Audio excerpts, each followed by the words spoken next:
Good afternoon, ladies and gentlemen. First of all, I'd like to just apologise that I'm going to be speaking in English. My German as representative of Deutsche Bank is woefully poor and non-existent, I'm afraid. I just wanted to really talk about two main topics today. I think before we get onto those topics, though, I would like to refresh for a second why is it that people think about convertible bonds and exchangeable bonds in the equity-linked market, and perhaps afterwards we can talk about that. I don't know if anyone has any questions on that topic, but we can raise it, which companies are convertibles potentially suitable for and which they're not. But on top of that, I wanted to just really go through why convertibles are generally popular and why they've been popular historically, what's been happening in the convertible market over the last 12 months, and particularly this year where we've seen a little bit of a renaissance of issuance in Germany.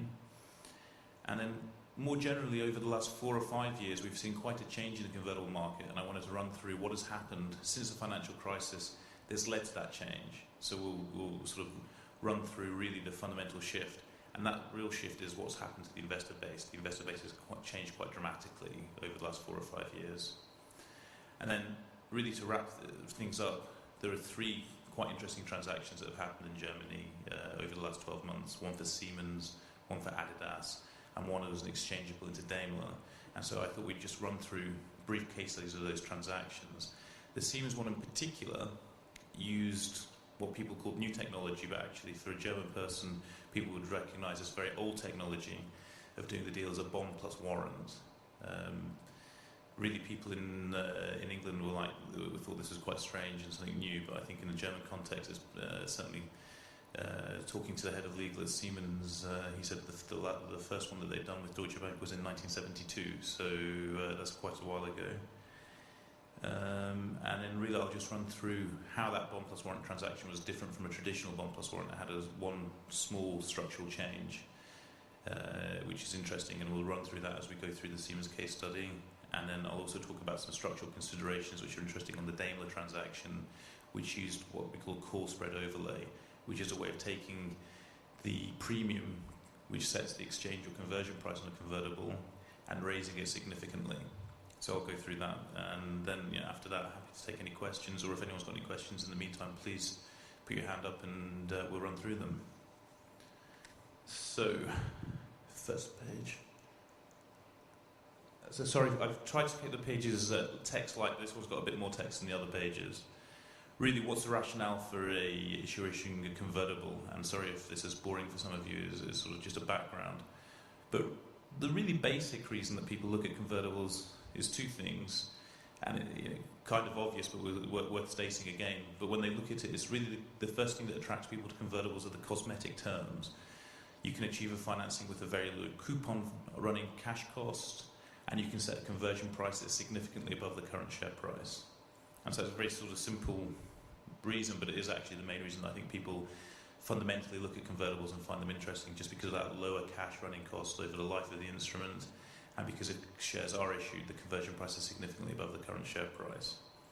So that's the sort of first reason. But then, what are the other reasons that people use the other reasons that people look at convertibles?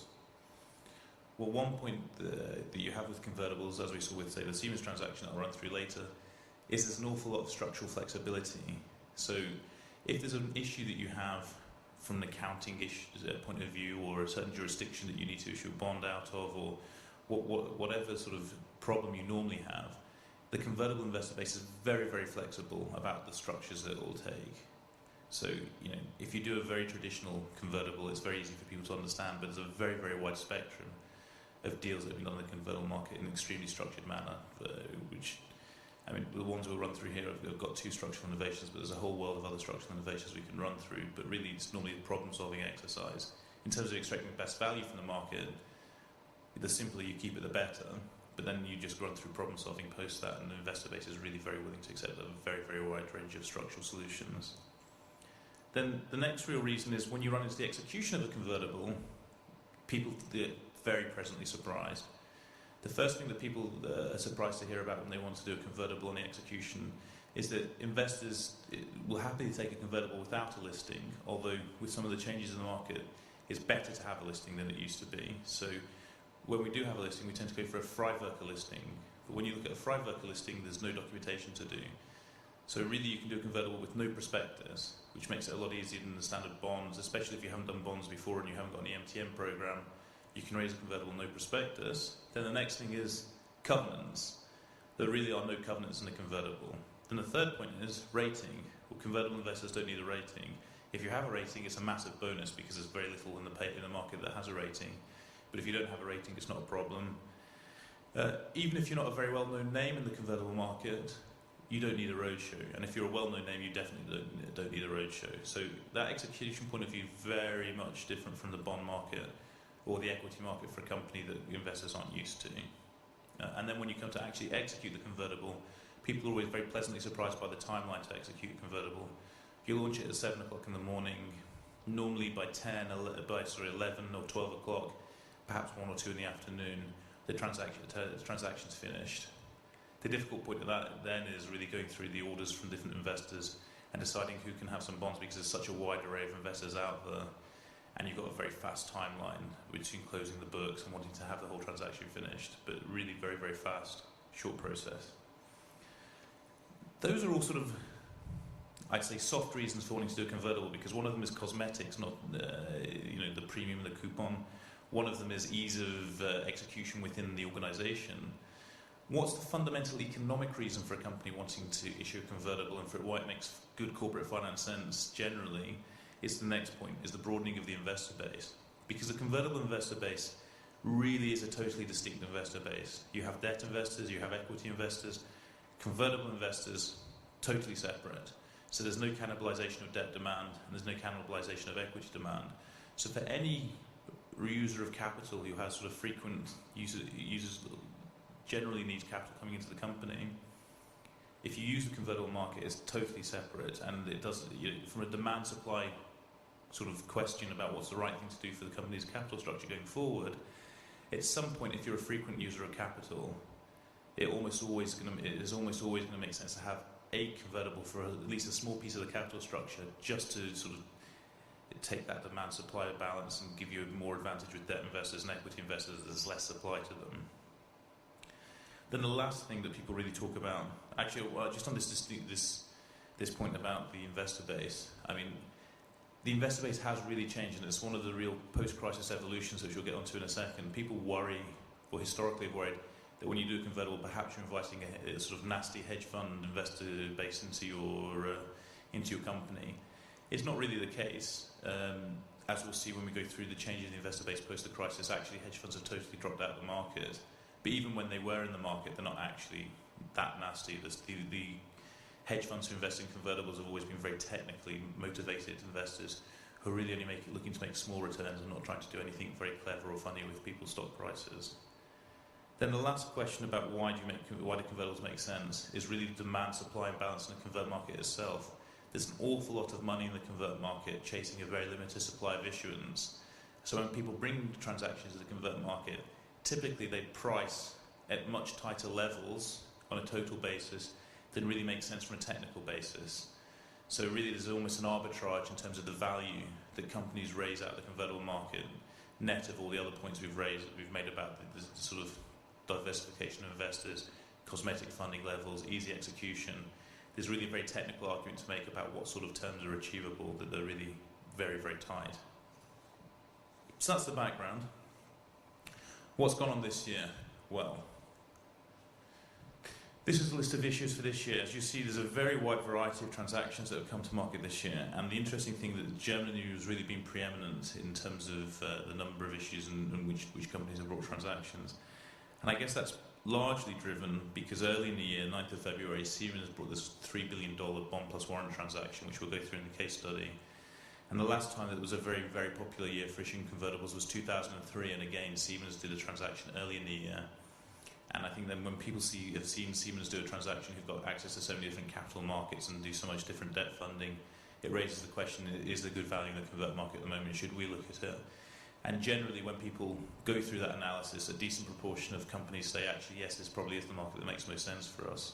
So beyond Siemens, then the next really notable transaction that came to the market was Adidas, which we'll also go through, really for a very moderate-sized €500 million deal, but pure opportunistic funding. And as we'll go through that one, we'll see that the terms that they achieved actually were very, very aggressive looking. And then a number of other issues. Drillish did an exchangeable into Freenet. SGL Carbon did another transaction. They've already got 2 convertibles outstanding. And we did Deutsche Bank did a monetization of some warrants over Draeger Works, which is a slightly different transaction. Really talks to the detailed structural flexibility in the convertible market. That was actually structured as a bund plus a warrant, and was really constructed to be able to sell what were very illiquid and difficult to monetize warrants into the broad base of the convertible investor market. Any other ones? Yes, and Dialog Semi is another interesting one. Dialog Semi, completely different in their capital structure from the other companies, never raised any real public markets debt before.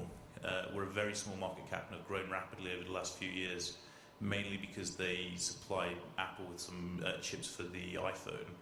So it really sort of caught people's imagination, and the share price had gone up, and when they were looking for some debt, they came to the convert market because for all the sort of execution reasons we spoke about before.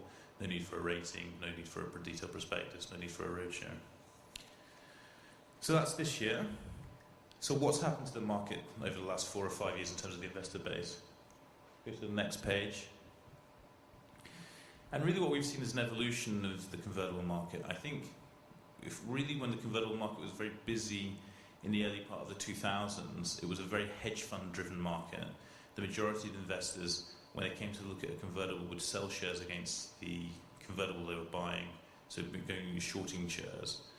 That often worried people, although it was actually something that was always very manageable. If you look at why they behaved like that, it was because historically convertibles had an arbitrage in them, that there was some theoretical value embedded inside a convertible that you could extract on a very low risk basis if you sold some shares against the convertible, bought the convertible, and really borrowed the money that you were using to invest in the convertible, so you looked at it as a very leveraged product. Now what we saw over the early part of the 2000s was as more and more money came in chasing the convertible product, that technical arbitrage disappeared from the market. So we saw a shift from these traditional convertible arbitrage hedge funds, which is what we have there as a third column. I don't know if is that a pointer? I think it is. So that's the third column, hedge funds. And really, I'd say, if you combine that in the pre-period, that 20%, if you look at, this is sort of 2005, 2006, where they were 20%. If you look at the period, say, in the late 90s or early 2000s, you could add 20% to this 40%, and they were around about 60% of the market. And what changed in those early years of the 2000s was that because there was very little technical arbitrage left as the 2000s went on, because there was more and more money chasing convertibles, a lot of those traditional hedge funds actually had to switch their investment philosophy. And so rather than selling shares short and really looking for a technical arbitrage every time they bought a convertible, they actually bought convertibles on an outright basis, but not on a true long-term outright basis. They'd buy them, and then if the share price performed, they'd gradually start selling shares and run it as a technical arbitrage position going forward. So that was accounting for around about 60% of the market in those days. This is pre the crisis. And then you had another 30% that were outright investors. Outright investors really are what you'd call the most traditional kind of mutual fund type investors. They literally just buy the converts. Quite boring investor base. They take very little ongoing management. They don't trade their positions day in, day out. They tend to just buy convertibles, hold them, and see what happens. Eventually, at some point, they'll sell them if the share price goes up. If the share price doesn't go up, they'll typically just hold them through to maturity. And so they used to account for around about 30% of the market. And then you had another 5% or so that was what we call outright equity investors, which is just a little bit of cannibalization with the equity market, which is equity investors who look into convertibles. Over the years, we always tried to sell convertibles to equity investors, but it never really worked. You try and explain a convertible to them, and it was always a bit too complicated. So we kind of shifted our philosophy to change the approach to equity investors, to say to them, actually, why don't you come and buy shares on the day of a transaction? And that's worked much, much better, actually, over the years. It's normally quite a good excuse to talk to the equity investors and say there's something interesting happening today, so we get the sales guys to phone all of the different equity accounts and have an interesting dialogue with them. And rather than trying to force them to do something they don't really understand, which is buy convertibles, by all means we give them the opportunity to say, look, there's a convertible. If you wanted to buy it, there's an opportunity. But more broadly, there should be some liquidity in the stock today because there's a big news event. You can buy some shares if you're interested in buying some shares. Then the other Smaller participant is here the private banks. And the private banks is quite a popular product for a retail investor. It's quite a nice product for a retail investor if you think about the profile of the convertible. Downside sort of protection, debt, low yield, but if you're a retail investor or a high net worth individual, you get very low. You tend to get quite a low return on your debt when it's sitting in a deposit account anyway, and then some equity upside. So they're never a huge proportion of the market just because the institutional investors are so big, but they've always been there, and they're reasonable people to allocate bonds to because they tend to sit and hold on the positions. They're not too bad. But then what happened with the crisis? Well, during the crisis, it was really quite interesting. If you look at the relative performance of the funds, outright investors, these mutual funds who just sit and hold on convertibles, because they weren't running any leverage against the positions, they looked really very clever because they weren't forced to sell.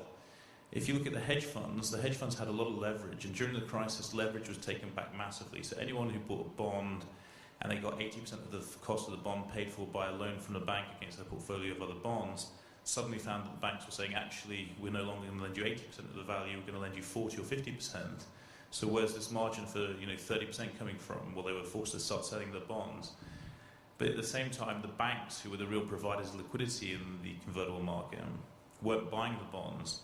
And so people were coming saying, well, here's a good, very bond from a decent company that I want to sell you to be able to take down the leverage on the position that we've got. But there was no real investor to buy those bonds at that time.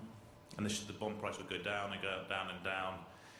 It would go. They would then be saying, okay, well, it's 50% leverage against the position, but the bond value's gone down even further. So you got into a vicious circle where there was forced selling, and these hedge funds were really, really wiped out by this. If you look across the spectrum of the hedge funds, so many of them had massively bad performance, and then had investors then pulling their money from the funds because the investors in the hedge funds tend to be fast money as well. That really they've never been able to recover from it. They've not really got their performance levels back yet to the high watermark levels, which is where they start charging fees.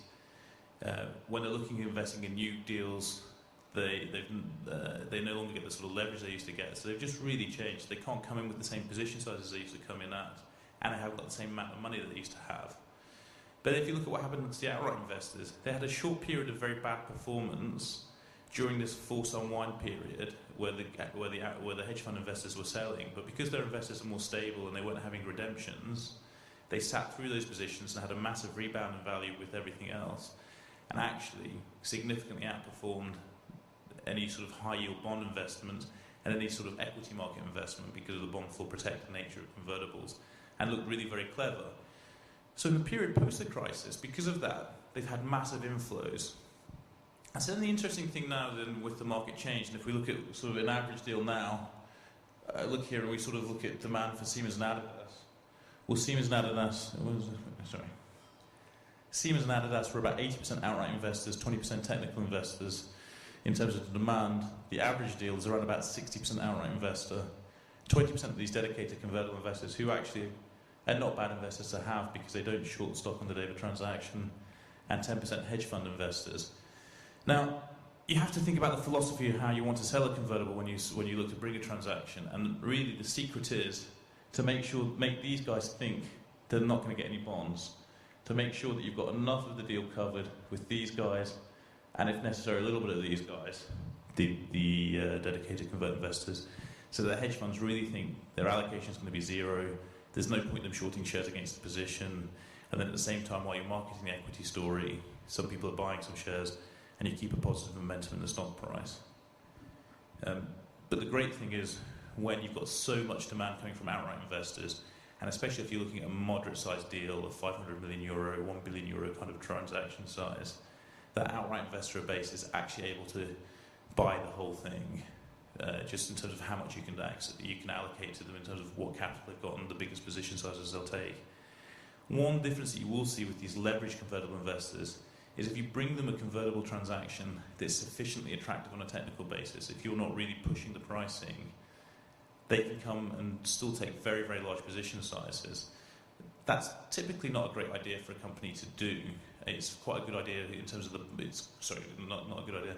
It's an easy way for banks to market a transaction, to go to these dedicated convertible investors, change the pricing to a point where there is this theoretical arbitrage, and then just within 10 or 15 investors you can get a whole transaction covered. The hard work is to go to these outright convertible investors. There's around 500 of them that we cover, and really, the average order size from them is only 10 or 20 million. The bigger ones coming with orders of 50 million, and really after you finish going through all of them, there's only about 2 billion of demand that you can get from the whole investor base. So you've really got to cover all of them if you've got a decent sized transaction to be able to allocate to them, to be able to allocate a whole deal to them. But once you are in that position, it's really, really a fantastic thing, and we'll go through it now in the case studies of different transactions. They just don't short shares, they don't do anything clever, they just buy the bonds and they just hold the bonds. And if you as a company are thinking about issuing a convertible and you're wanting to sort of represent to the supervisory board, it's a good idea for us to do convertible, there's not going to be any negative reaction. It's a hell of a lot easier to do that if you can say, well, the investors who are buying it aren't going to be doing anything clever, there's nothing to actually manage, there's not going to be any real shorting activity. These guys are just going to buy this instrument, it's a different part of the capital structure. Saying all of that, the outright convertible investor space has one dramatic downside from the dedicated convertible and hedge funds who are very technical, and that's when they're setting the premium level of a convertible. So if you think about a convertible, you set the coupon and the premium. The premium is normally set as a percentage, say 30 or 35% above the share price at the time you're doing the transaction. Now the outright convertible investors really limit that premium normally to the most you can really get from them is around 40%. Whereas the technical investors, if you look at some of the transactions that were done in the early 2000s, sometimes you saw premiums of 60 or 70%. It's really impossible to get that out of the outright convertible investor base.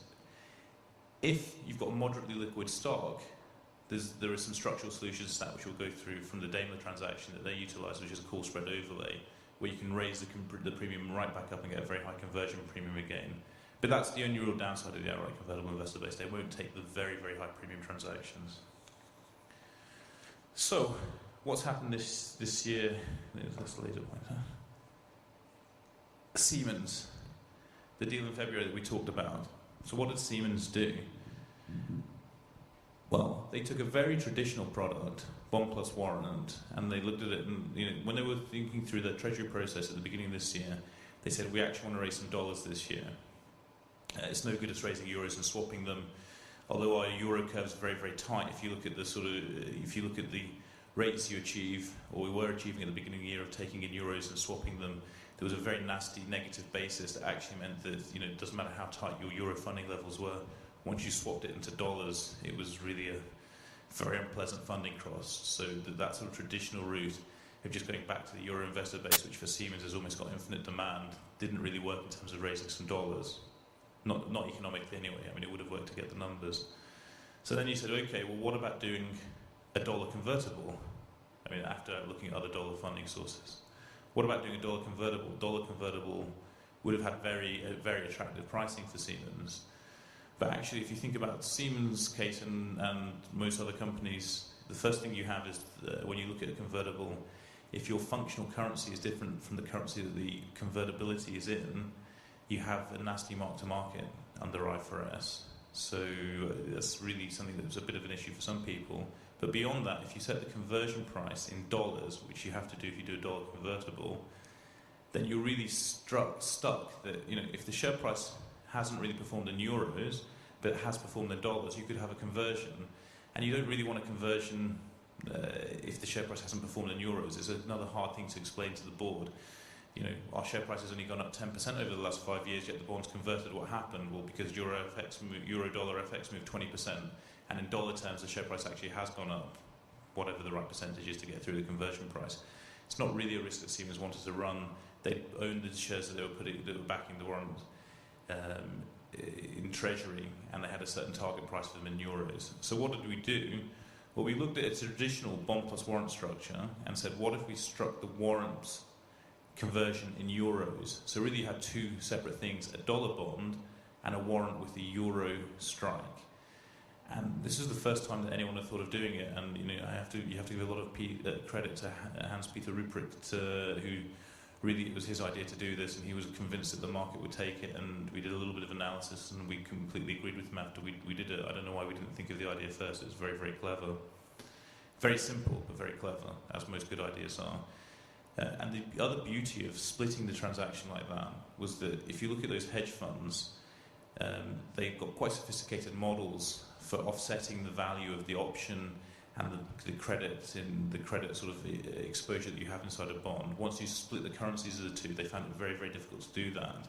So when we launched the transaction for Siemens, we had an even more skewed picture than the 60-40, where really hedge funds just would not come in significant size, and the outright investors dominated the transaction. And that was a pretty large deal, $5 billion in total, split across two tranches, 17 and 19. And I think what was interesting about that transaction, it really stretched the limits of what's achievable in the outright investor base. And I think what we found was that $3 billion, if you want to allocate it almost entirely to outright investors, is about the upper limit.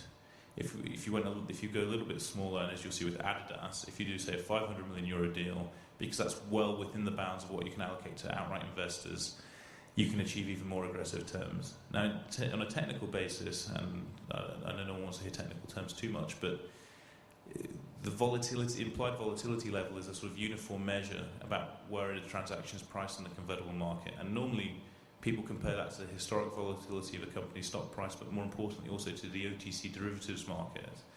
And these actually price 2% above the OTC derivatives market implied volatility for Siemens long-dated options, which is very unusual, especially for the size, and it's really because it was placed with these outright investors. And you can see what happened on the day of the transaction in terms of the share price. Normally, if you're doing a $3 billion financing that's dilutive, you'd expect to see some fairly dramatic stock price action, and actually, you saw nothing. Share price just really hovered around the price it was at the close of the day before. It had a little bit of negative momentum into the day before and sort of slightly carried it on, but really nothing else happened. Very, very, very non-event in the stock price, but just a very efficient financing for the company to achieve their corporate finance aims of getting dollars without having that dollar dilution risk.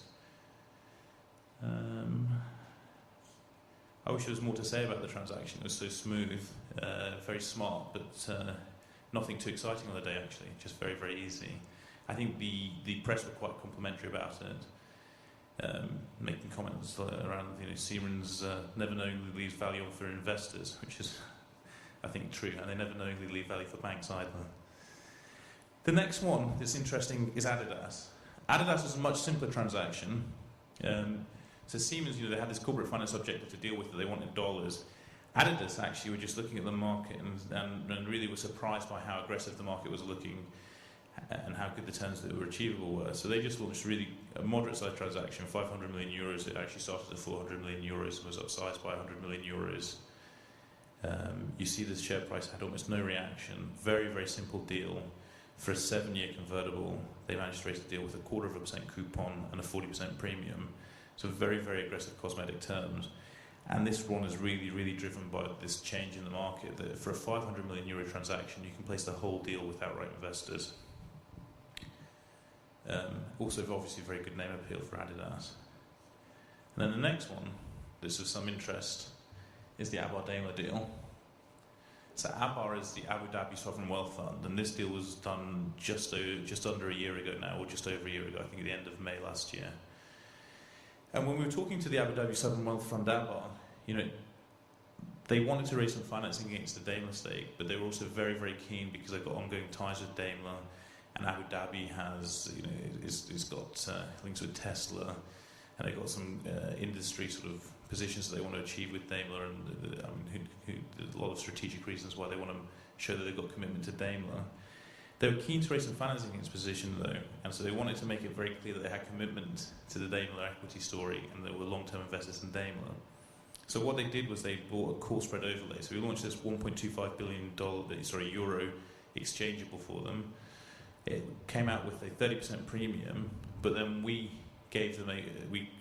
hedged them the call option that they sold to investors, so that they wouldn't be exposed from selling the shares if the exchangeable exchanged, and they sold us a much higher strike call option.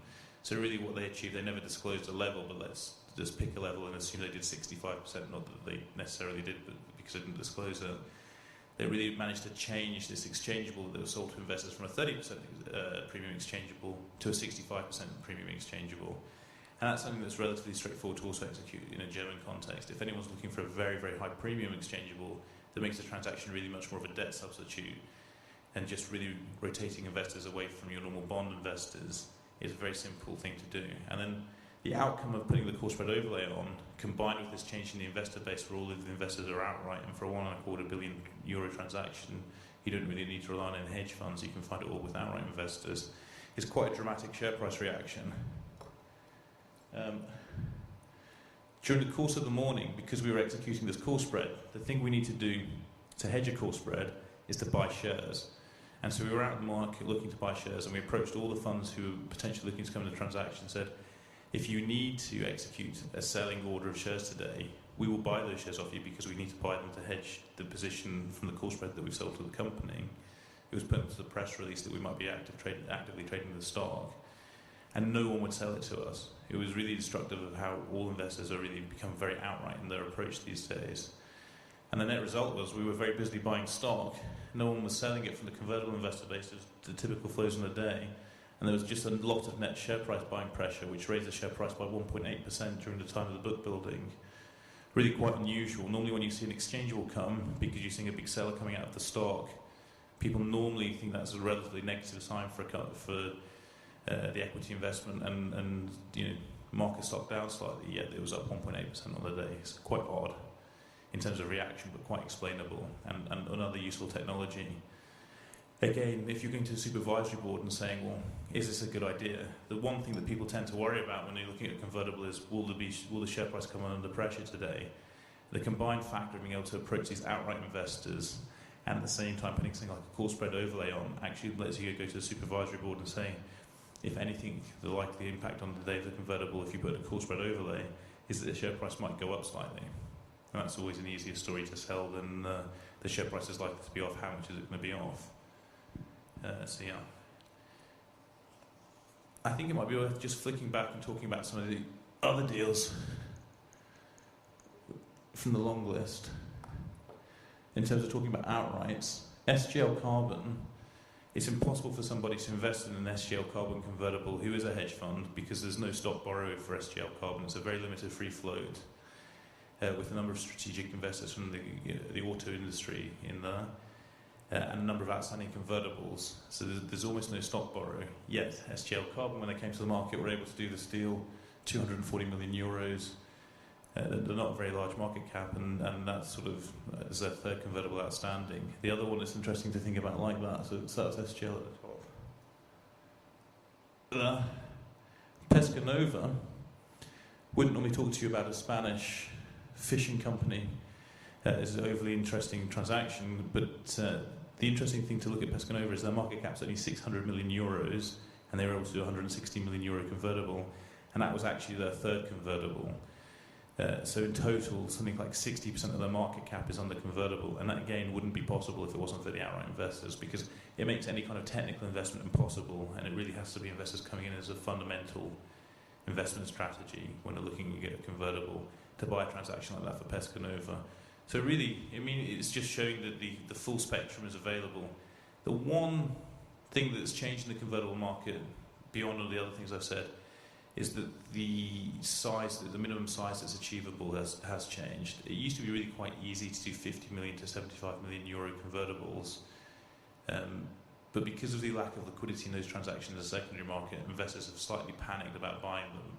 So I think just in the German context, when you've only got 10% authorised capital plus a premium, so you can normally raise about 13% of your market cap, if that 13% is less than 100 million euros, that's probably the point of the threshold where the convert market becomes inefficient, because investors have been stung so hard by those illiquid positions during the crisis that they're very reluctant to come into them. So that's, I guess, the one real constraint now that's the constraints around needing to have sort of liquidity in the shares and stock borrow have totally gone.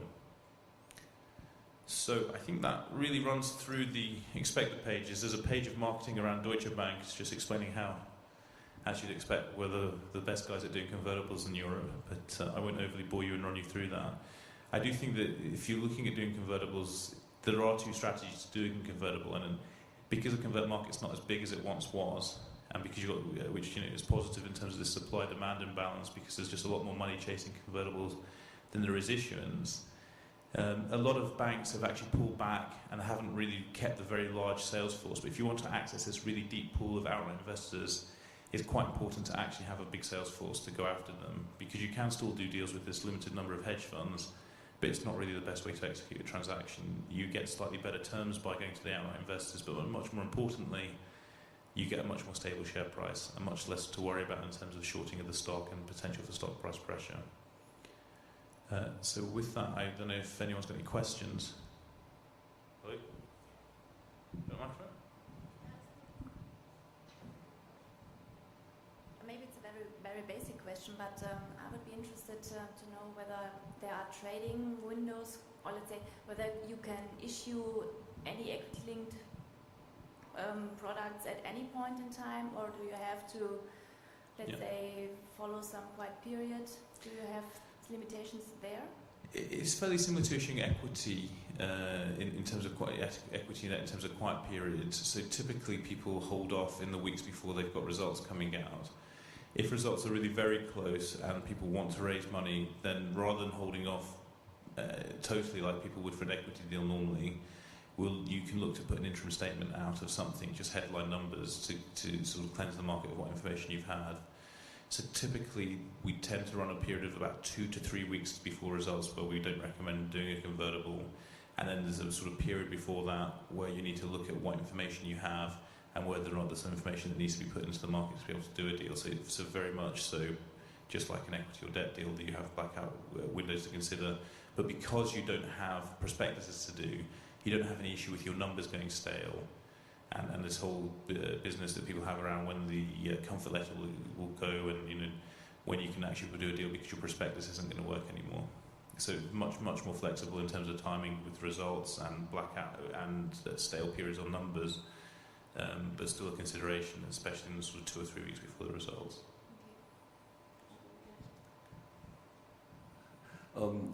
I would have another question. I'm still puzzling with your statement that no roadshow is required, because if I'm an investor in such a convertible, I'm ending up with a very low coupon, so the attraction comes from the equity piece, obviously. Mm-hmm. So I must have an interest in the equity story and the underlying asset, so to speak. So is it really true that this investor base is not requiring management access or IR visits and stuff like that, or?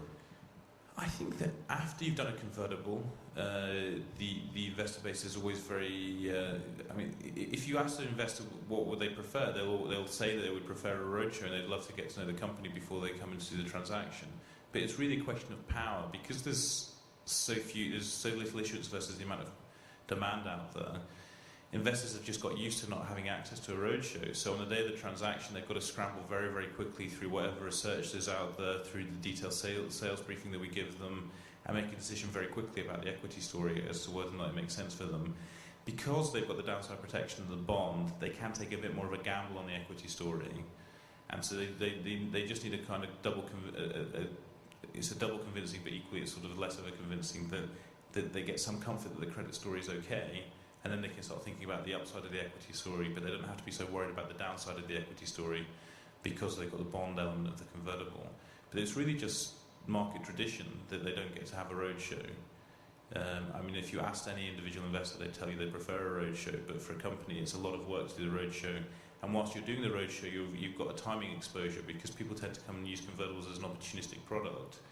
If you're doing a roadshow and equity markets are generally in a terrible position over the period of the roadshow, then at the end of it, the share price may not be in the position you wanted it to be in to launch the transaction. So it's really much more of a, what will investors accept as opposed to what would they prefer, and how broad a range of investors are out there that mean that you can do the transaction without any sort of roadshow.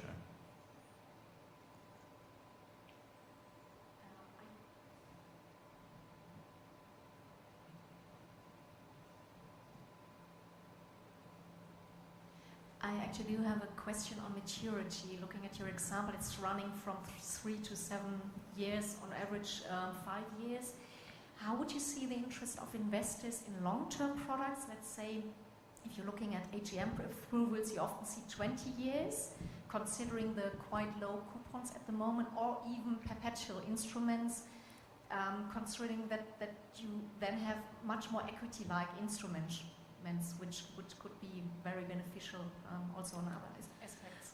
Yeah, so there are different ways of looking at long-term maturities. So with very long-term contractual maturities but put features, then the market's frequently done transactions, and that actually in the US you typically see transactions done with longer dated contractual maturities but a put feature, one-off put feature at say year 7 or 10, where an investor has a right to ask for redemption of the bond, so they look at it as really a 7 or 10 year instrument.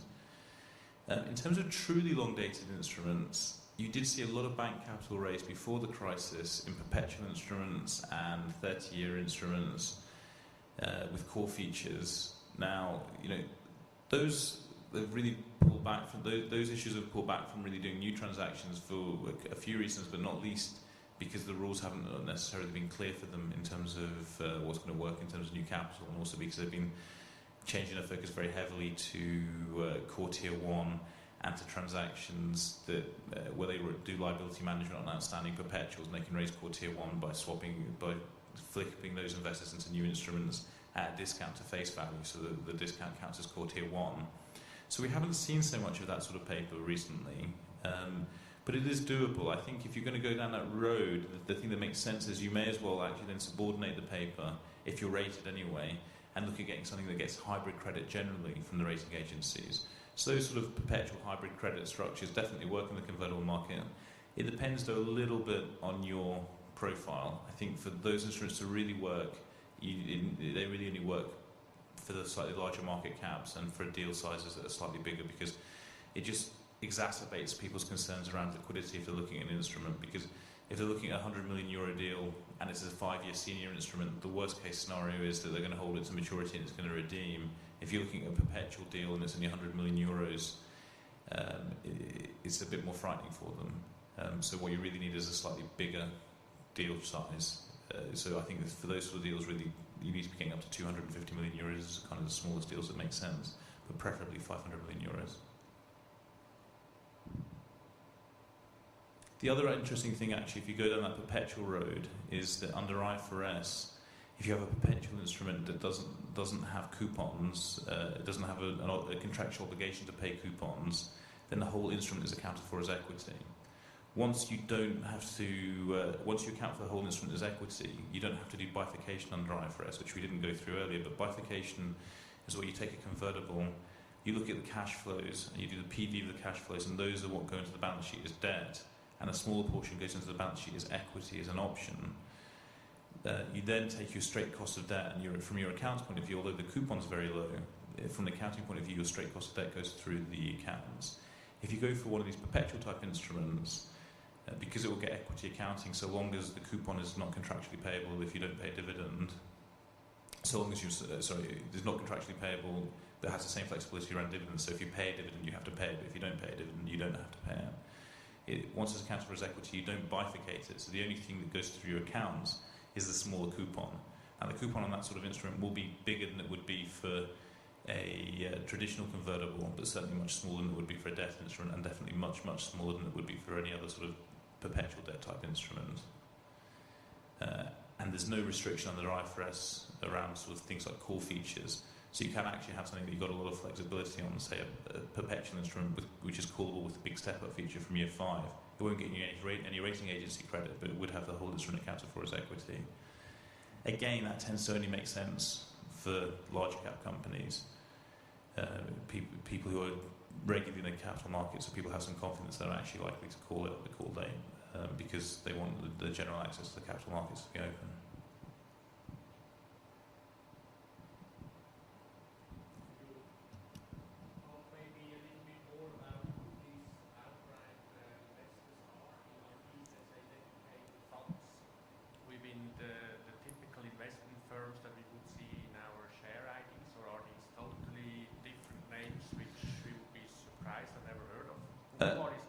A little bit of both. So if you look through, so there was 2 columns there. If you look at the dedicated convertible investors, some of those you will see you see names that you're familiar with, sort of hedge fund investors in the equity world, which have convert branches. So someone like a D. Shaw or an Oxif or a GLG has dedicated convertible investors. And I don't know if you've heard of someone like Jabra Capital is another one who fits into that sort of dedicated convertible investor sort of world. The outright investor base, though, is variable. So in the UK, you've got people who you will have heard of, like Prudential and M&G, who have outright convertible funds as separate funds. And then if you look at somewhere like Lombard Odier, they have a dedicated convertible fund as well. But then if you go through in France, you'll see a large number of names that would be very surprising if you saw in your equity or debt registers, because they just don't typically invest outside of France for debt or equity. It's only for convertibles that they invest outside of France. It's a very, very long name list of French fund names that it'd be surprising if you've really had much access to. So in France, it's typically quite different names, but in all the other jurisdictions, the same ones. DWS, for instance, as well have outright convert investment money. So it's a bit of a mixture. Some of those funds you'll have heard of, some of them you won't have heard of. Let's say mainly US or UK or? So in terms of the question was there was on regional split of investors, and that's actually shifted, I'd say, over the last 15 years. I think there is quite a lot of US money. That the US money is mostly in the dedicated convertible investor camp, but that's all offshore money, so it's all accessible with under Reg S. Any US fund that's really interested in convertibles tends to have money set off offshore for that. And the biggest one that you see in the convertible market coming in with outright investments is BlackRock, who are quite selective in how they come into transactions. They probably come into 1 and 3 transactions, but when they do come into the transactions, they will frequently take half of the deal, with no real upper limit on the size of order they can put in. We've seen them take positions as big as $500 million. So that probably is an upper limit. I've never seen them put more than $500 million into a transaction. But the majority of those investors are sort of what we call dedicated, and they change their strategies and grow out of hedge funds. If you go around the rest, a lot of those guys, they tend to fall into the UK when we look at the country classifications, because they tend to have offices in the UK and manage themselves out of the UK. So there tends to be a bit of a mix-up between when we talk about UK money and US offshore money. A lot of that US offshore money is actually based in the UK. So the two things tend to get crossed over. So if you cross over that US offshore money and UK money, it's typically around 40 or 50% of the investor base in a convertible deal. Around about 25% tends to come from 25 to 30% tends to come from France, and then you'll typically have, if it's a German deal, 10 or 15% from Germany, and then the rest gets made up around Europe. There's a few outright investor bases in say the Netherlands and Belgium, and in Switzerland. Those numbers may not quite add up now. I may have given slightly too much to the UK and not enough for Switzerland, which tends to come in front sort of 10% or so of deals.